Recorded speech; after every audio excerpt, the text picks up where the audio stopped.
아멘. 오늘은 말씀을 놓친 축복의 영적 파국이라는 제목으로 하나님의 말씀을 나누겠습니다. 말씀이 없는 가운데 축복이 있을 수 있을까라는 질문 안에서 답을 먼저 말씀드리겠습니다. 축복이 있을 수 있습니다. 그러나 그것은 마지막 끝에 나타나는 복과는 연결해서 끝까지 가봐야 알 수 있는 것 같습니다. 모든 부모님들에게 고민이 있다면 자녀에게 어떤 것을 유산으로 물려줄까라는 질문을 갖게 되는 것 같습니다. 명절 기간이면 사실 더더욱 그럴 것 같습니다. 왜냐하면 자녀에 대한 부담감이 부모에게는 당연히 있게 마련이죠. 그래서 부모님의 입장에서는 자녀에게 좋은 것을 물려주기 위해서 최선을 다해서 노력을 하고 계실 것 같아요. 그래서 우리가 부모님으로부터 좋은 믿음의 유산, 유업들을 이어받았겠죠. 이렇게 부모님의 입장에서 자녀에게 무엇을 유업으로, 유산으로 물려주는지가 참 중요합니다. 그것과 못지않게 정말 중요한 또 한 가지의 주제가 있습니다. 오늘은 이 부분을 나눌 거예요. 자녀의 입장에서 그러면은 어떤 것을 물려받을 것인가요? 부모의 입장에서는 정말 좋은 유산을 물려줬는데 자녀의 입장에서 그 유산을 받지 못했다면 부모님이 물려준 유산은 아무런 의미가 없을 수도 있습니다. 왜냐하면 받아야 하는 그 사람의 입장에서 그것을 소중하게, 그것을 간직할 줄 아는 마음이 필요하거든요. 오늘 그 실제적인 내용을 성경 안에서 소개하고 있습니다. 다윗과 솔로몬 이야기인데요. 솔로몬이 지혜의 왕, 참 축복을 누린 왕으로 많은 사람들에게 기억되고 있습니다. 그러나 성경을 자세히 보면 안타까운 부분을 시작부터 끝까지 기록하고 있습니다. 오늘 그 부분을 나누도록 하겠습니다.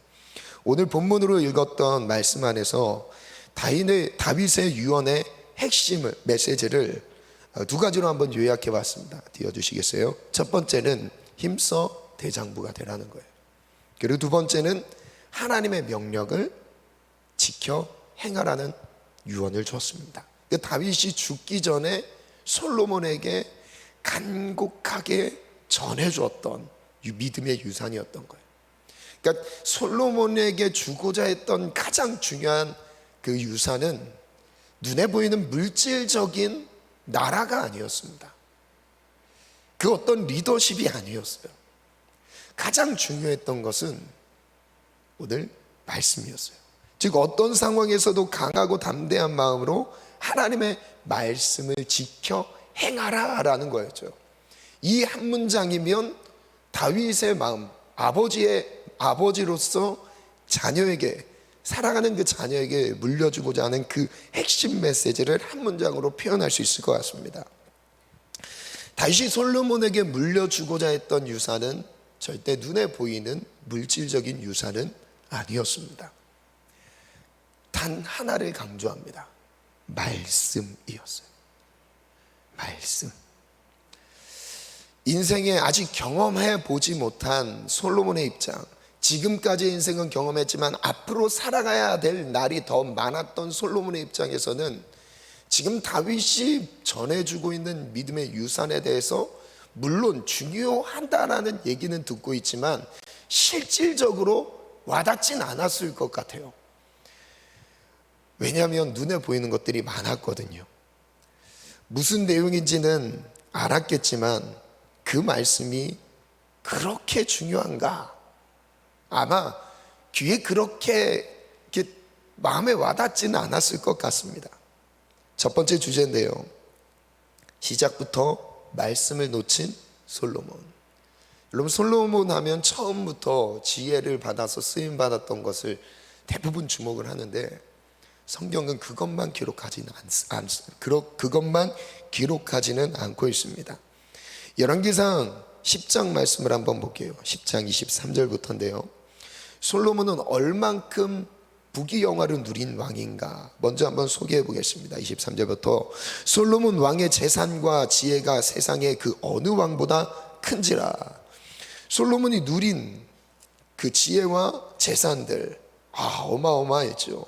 24절, 온 세상 사람들이 다 하나님께서 솔로몬의 마음에 주신 지혜를 들으며 그의 얼굴을 보기 원하여 주변에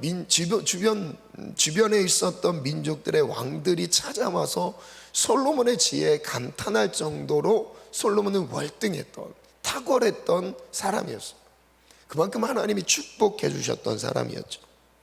25절, 그들이 각기 예물을 가지고 왔으니 곧 은 그릇과 금 그릇과 의복과 갑옷과 향품과 말과 노새라 해마다 그리하였더라. 해마다 이건 일회성으로 그쳤던 게 아니었습니다.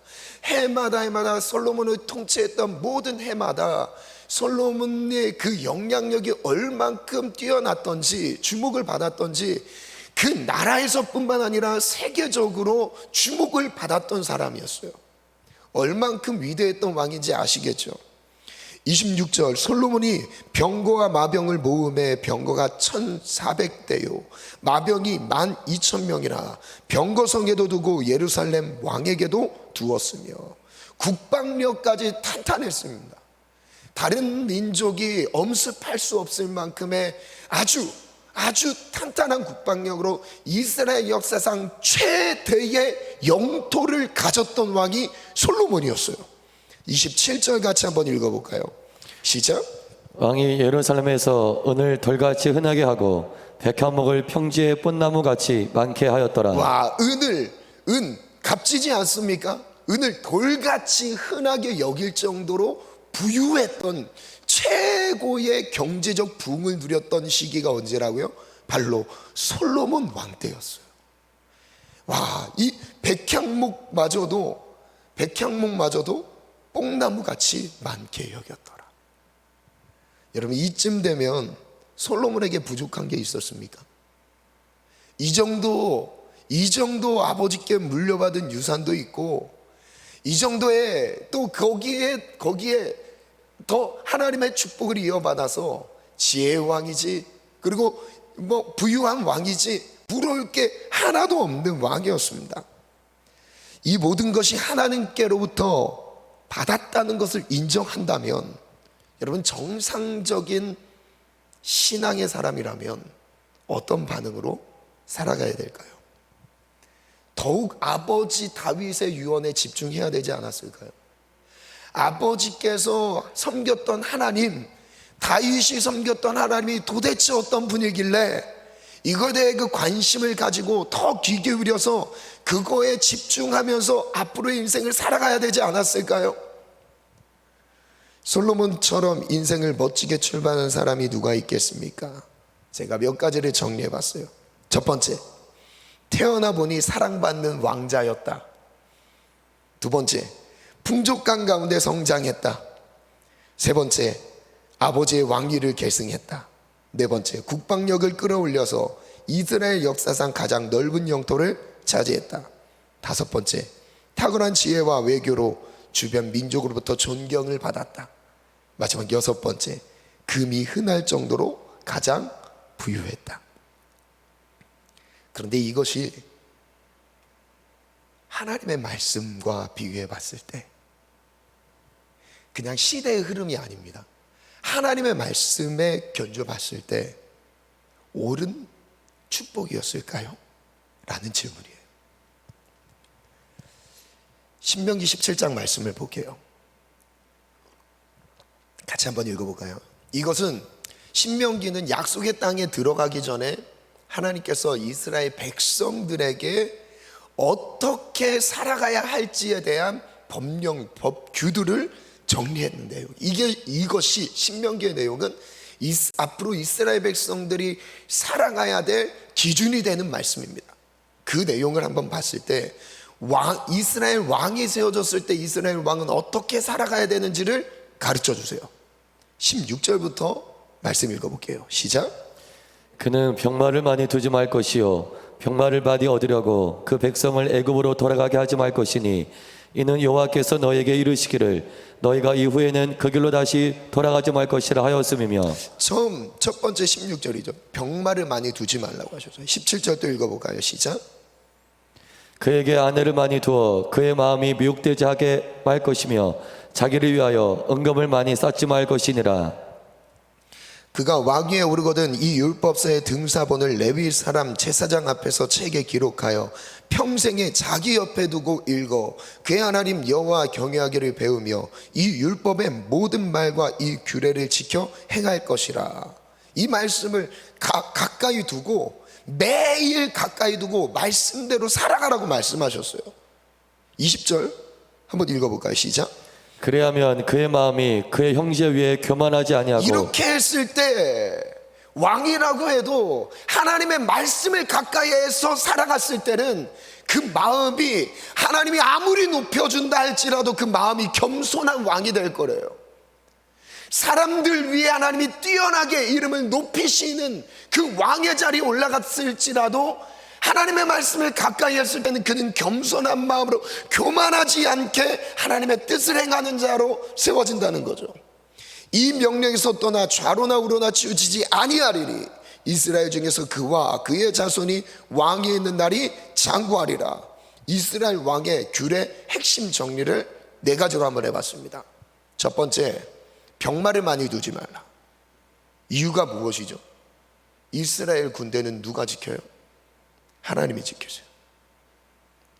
이스라엘 군대는 하나님이 지키시고 하나님이 승리를 이끄시는 겁니다. 이걸 16절에 말씀하시고요. 두 번째, 아내를 많이 두지 말라. 흔들린다는 거예요. 그리고 우상숭배에 빠진다는 거예요. 경계하셨어요. 세 번째, 은금을 많이 쌓지 말라. 근데 솔로몬은 엄청나게 쌓고 있습니다. 네 번째, 말씀을 가까이 하라.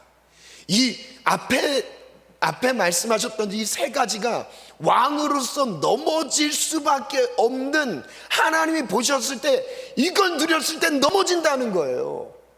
그래서 이런 것들을 스스로 절제할 힘이 인간에게 없기 때문에 하나님 이것을 신명기 말씀에 미리 제시해 주셨던 거예요.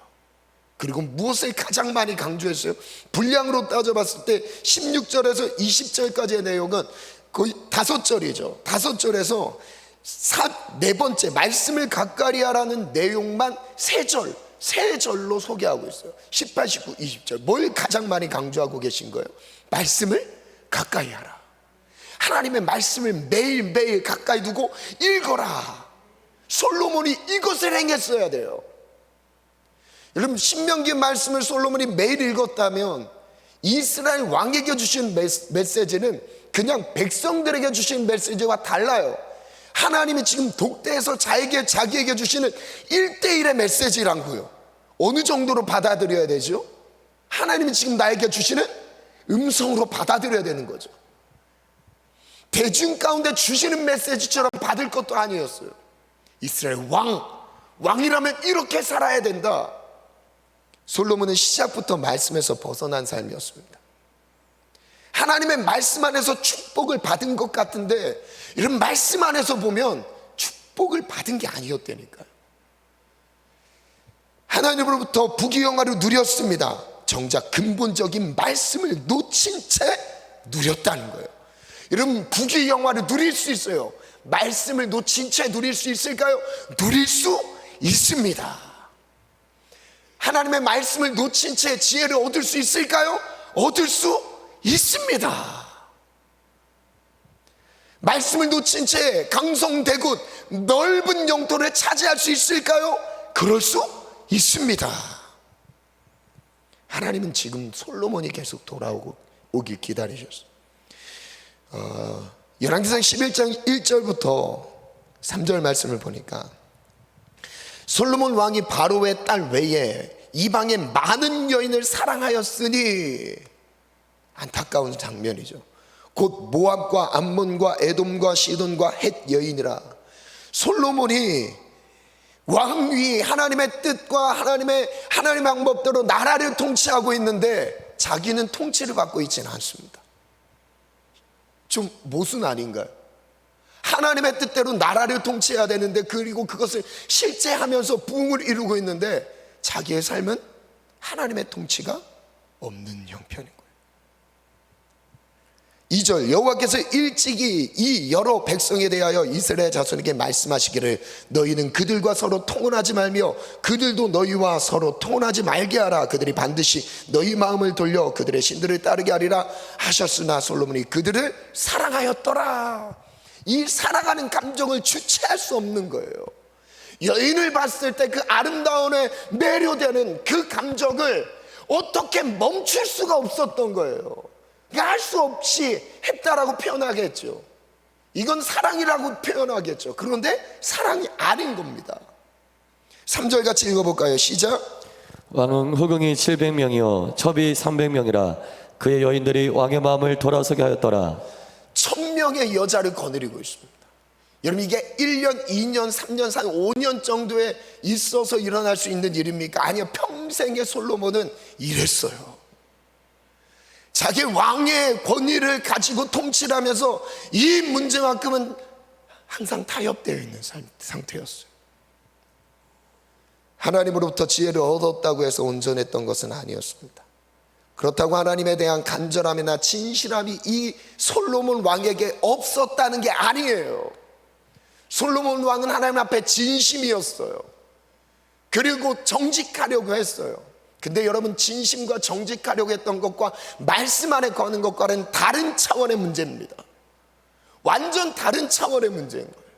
우리가 선하게 행하는 것과 선한 성품을 살아가는 것, 성품을 가지고 살아가는 것과 말씀 안에 거해서 행하는 것과는 완전 다른 차원의 문제라는 거죠.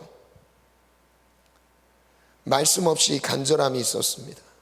말씀 없이 하나님을 사랑하는 모습 가운데 들어가 있습니다.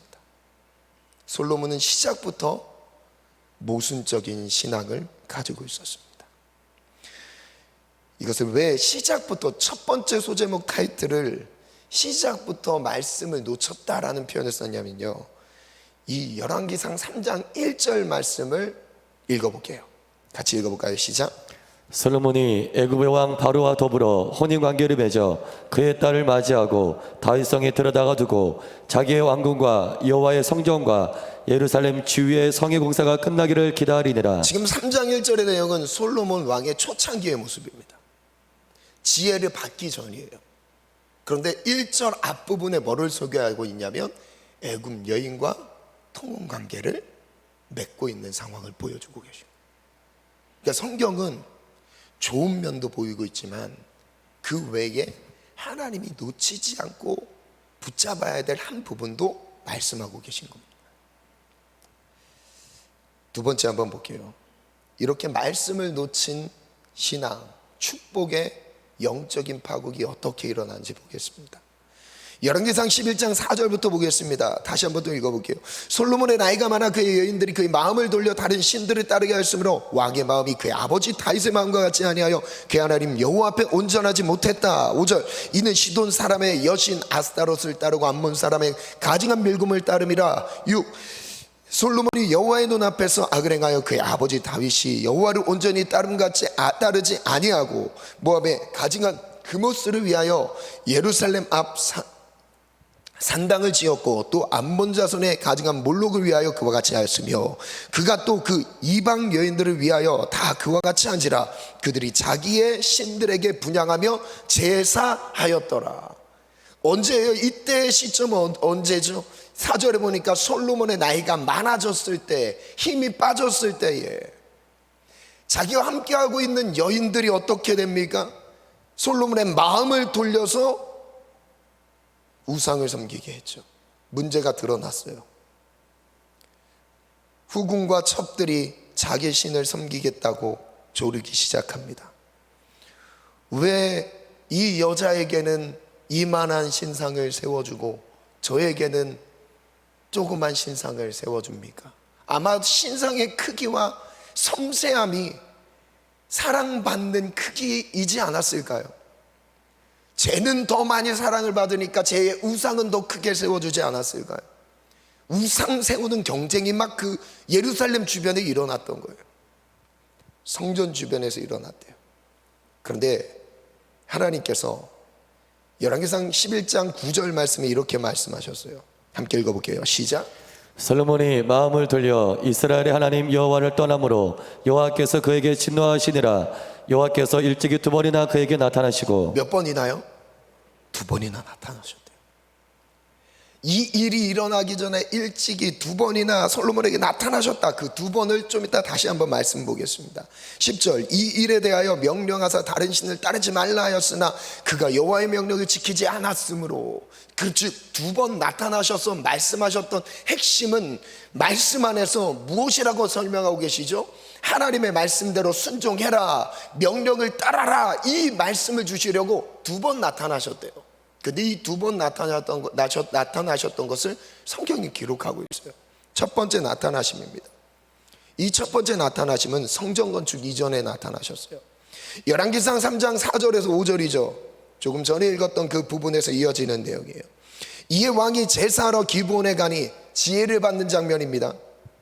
거기는 상당히 큼이라 솔로몬이 그 제단에서 1,000번제를 드렸더니 기브온에서 밤에 여호와께서 솔로몬의 꿈에 나타나시니라. 하나님이 이르시되 내가 내게 무엇을 줄고 너는 구하라. 지금 이 장면이었어요. 이 장면에 여호와께서 나타나셨죠. 그래서 다들 알죠. 지혜를 구했어요. 그런데 여기에서 묻히는 한 가지 메시지가 있어요. 3장 1절 볼게요. 솔로몬이 애굽왕 바로와 중간부터 또 볼게요. 왕궁과 여호와의 성전 예루살렘 주위의 성의 공사가 끝나기를 기다리니라. 즉 성전 공사가 완공되지 않았던 거의 시작부터 있었던 일이라는 것을 말씀드리고 싶었어요. 성전 공사를 시작했지만 말씀을 놓치고 있었던 것을 기억하셔야 돼요. 지금 솔로몬이 지혜를 하나님께 구하고 있고 지혜를 실제 얻었지만 말씀을 놓치고 있는 상황이라는 것을 기억하셔야 돼요. 어떻게 할 수 있어요? 열왕기상 3장 14절 말씀이에요. 한번 읽어볼게요. 시작.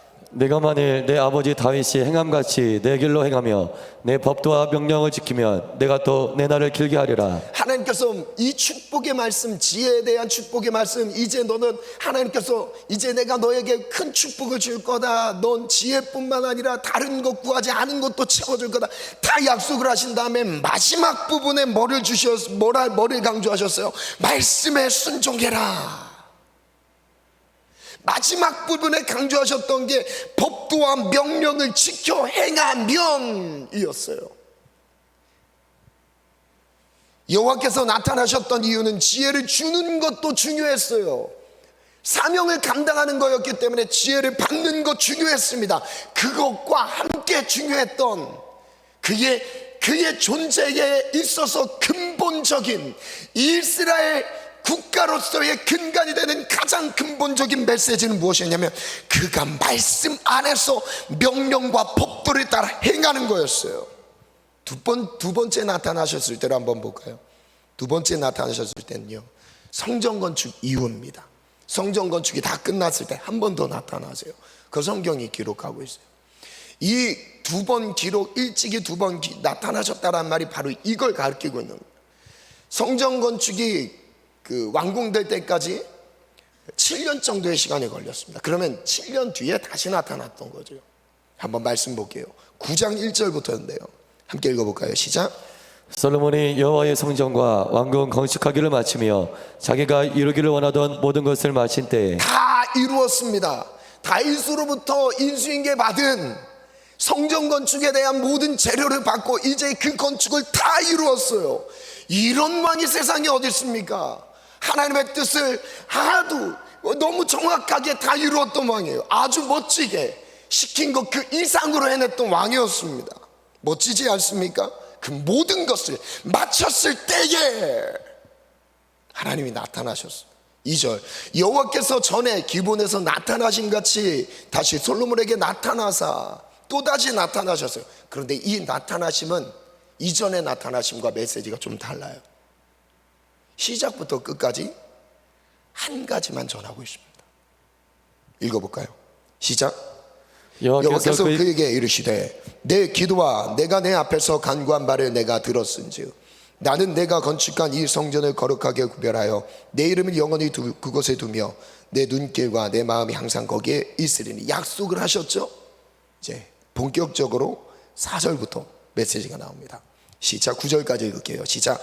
내가 만일 내 아버지 다윗 행함같이 마음을 온전히 하고 바르게 하여 내 앞에서 행하며 내가 내게 명령한 대로 온갖 일에 순종하여 내 법도와 율례를 지키면 내가 내 아버지 다윗에게 말하기를 이스라엘 왕위에 오를 사람이 내게서 끊어지지 아니하리라 한 대로 내 이스라엘 왕위를 영원히 견고하게 하려니와 만일 너희나 너희의 자손이 아주 돌아서서 나를 따르지 아니하며 내가 너희 앞에 둔 나의 계명과 법도를 지키지 아니하고 가서 다른 신을 섬겨 그것을 경배하면 내가 이스라엘을 내가 그들에게 준 땅에서 끊어버릴 것이요 내 이름을 위하여 내가 거룩하게 구별한 이 성전이라도 내 앞에서 던져버리리니 이스라엘은 모든 민족 가운데 속담거리와 이야기거리가 될 것이며.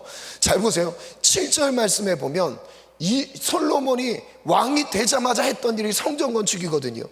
이 성전 건축은 하나님께서 언제 허락하시냐면 주변 민족 가운데 평강을 주셨을 때 허락하시는 거예요. 싸울 일이 있을 때는 성전 건축할 기회를 주시지 않습니다. 영적 전쟁을 해야 될 상황 가운데 있으면 교회를 세울 기회를 주시지 않아요. 다 모든 것을 이겼을 때 교회를 세우게 하시죠. 이 기회가 솔로몬에게 주어졌어요. 그런데 하나님의 입장에서는 솔로몬이 성전을 짓는 것보다 더 중요하게 여기시는 것이 무엇이에요? 말씀을 순종하는 거였어요. 말씀을 가까이 하는 거였어요. 성전, 눈에 보이는 성전이 세워지는 것보다 내 삶이 성전답게 사라지는 것이 더 중요한 주제였다 이거예요. 그 다음 또 읽어볼게요. 시작. 이 성전이 높을지라도 지나가는 자마다 놀라며 비웃어 이르되 여호와께서 무슨 까닭으로 이 땅과 이 성전에 이같이 행하셨는가 하면 대답하기를 그들이 그들의 조상들의 애굽 땅에서 인도하여 내신 그들의 하나님 여호와를 버리고 다른 신을 따라가서 그를 경배하여 섬김으로 여호와께서 이 모든 재앙을 그들에게 내리심이라 하리라.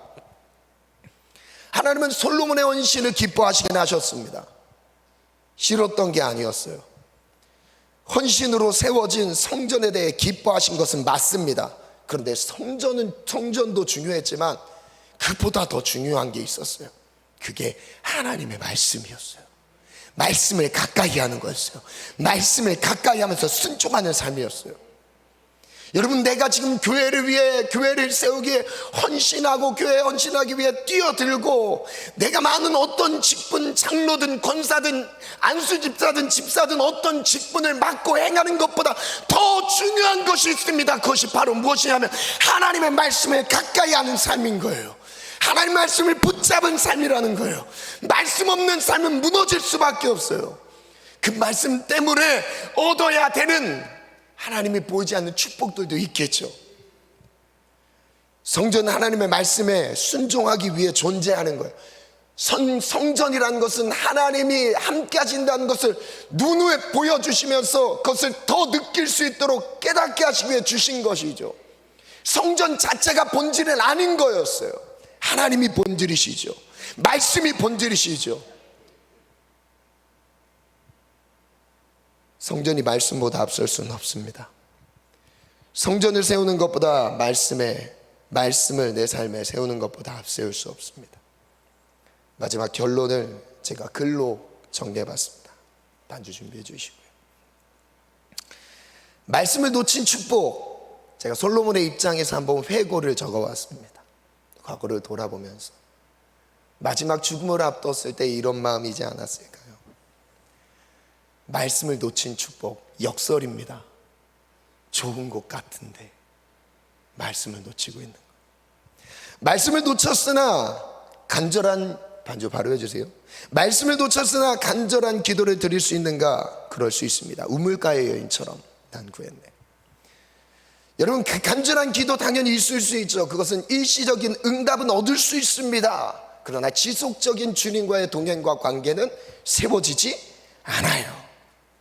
간절한 기도로 기적적인 하나님의 살아계신 역사를, 표적을 체험할 수도 있어요. 그러나 지속적인 주님과의 동행은 이루어지지 않습니다. 말씀을 놓쳤으나 지혜를 얻을 수 있는가? 그럴 수 있습니다.